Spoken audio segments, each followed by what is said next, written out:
বন্ধুরা, good morning. Welcome to YouTube my channel. আশা করি তোমরা ভালো আছো আর আমিও অনেক অনেক ভালো আছি। আমি এখন সকাল 8টা বাজে রান্নাঘরে চলে এসেছি। আজ আমি তোমাদের এমন একটা রেসিপি করে দেখাবো যেটা তোমরা খেয়েছো কিনা জানি না। বটবটি বাটা। আর বটবটি বাটা তো অনেক রকম করে ভাজা, বটবটি তরকারি অনেক রকম জানো তোমরা। তো বটবটি বাটা তোমরা জানো কিনা আমাকে একবার কমেন্টে জানাবে। আজ আমি তোমাদের বটবটি বাটা কিভাবে করি সেটাই তোমাদের দেখাবো। আমি কড়াই বসিয়ে নিয়েছি, গ্যাস ধরিয়ে নিয়েছি।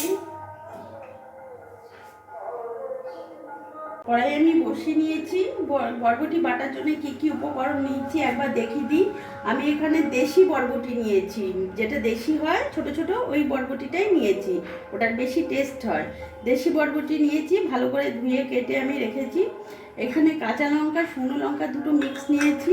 এখানে আমি অনেকটা রসুন নিয়েছি, 1 চামচ কালো জিরে নিয়েছি, এখানে হলুদ নিয়েছি আর নুন নিয়েছি, আর এখানে সর্ষের তেল নিয়েছি। তো আমার কড়াই গরম হয়ে গেছে, আমি সর্ষের তেল দিয়ে দেবো।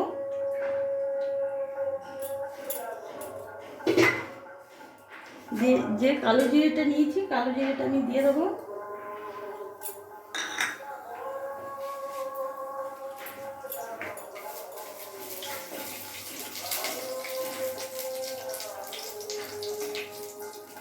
কালো জিরেটা আমার ভাজা হয়ে গেছে। এবার আমি এর মধ্যে রসুনটা দিয়ে দেবো। যে রসুন ছাড়িয়ে রেখেছি, রসুনটা আমি দিয়ে দেবো।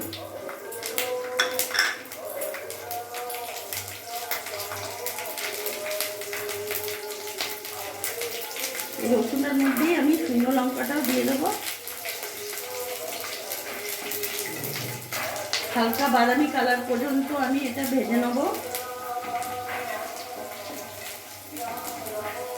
আমার দেখতে পাচ্ছ এখানে হালকা বাদামি কালার হয়ে গেছে। এর মধ্যে আমি এখন কাঁচা লঙ্কাটা দিয়ে দিলাম।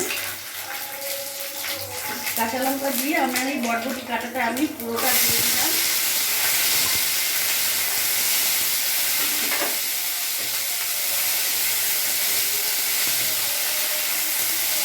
এটা আমি ভালো নেড়ে চেড়ে নিলাম। এবার কিছুক্ষণ আমি ঢাকা দিয়ে রাখবো।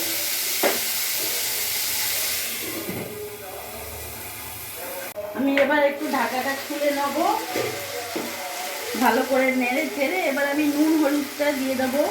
পরিমাণ মতন আমি নুন দিলাম এখানে,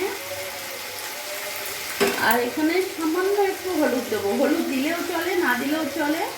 তোমরা বন্ধুরা যদি দিতে দাও তাহলে দেবে, নাহলে এটা স্কিপ করে দেবে। আমি সামান্য একটু হলুদ দিয়ে দিলাম। এবার ভালো করে আমি নেড়ে নেব। নেড়ে চেড়ে এবার আমি এটা ঢাকা দিয়ে রেখে দেবো, যাতে আমার এটা ভালোভাবে সেদ্ধ হয়ে যাবে। ঢাকাটা খুলে দেখে নেব। আমার বরবটি একেবারে সেদ্ধ হয়ে গেছে। এবার আমি একটু ভাজা ভাজা করে নেব। খুব সুন্দর একটা রসুনের গন্ধ বেরিয়েছে।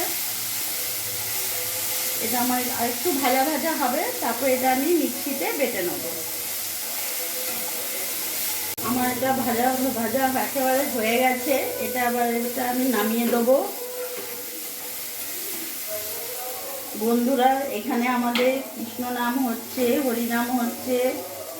তোমরা যদি ঠিক মতন আওয়াজ না পাও, বুঝতে না পারো, কিছু মাইন্ড করো না। জানি না কদিন হবে ঠাকুর নাম। এবার এটা আমি নামিয়ে ফেলবো, যে ঠান্ডা হয়ে গেলে আমি মিক্সিতে বেটে নেব।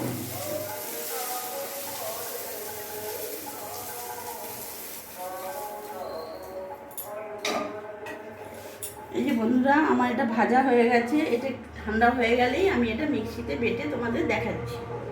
আমি এই মিক্সিতে বেটে নিয়ে চলে এসেছি। আমার বাটা হয়ে গেছে, দেখতে পাচ্ছ কি এরকম করে আমি মিক্সিতে পেস্ট করেছি। তোমরা যদি এটা শিলে বাটো তো তার টেস্ট আরও দ্বিগুণ বাড়বে। তাই তোমরা চেষ্টা করবে শিলে বাটা। আমি এটা মিক্সিতে বেটেছি। আর আমার এই ভিডিওটা যদি তোমাদের ভালো লাগে তো প্লিজ প্লিজ প্লিজ তোমরা লাইক করো, সাবস্ক্রাইব করো আর আমার পাশে থেকো।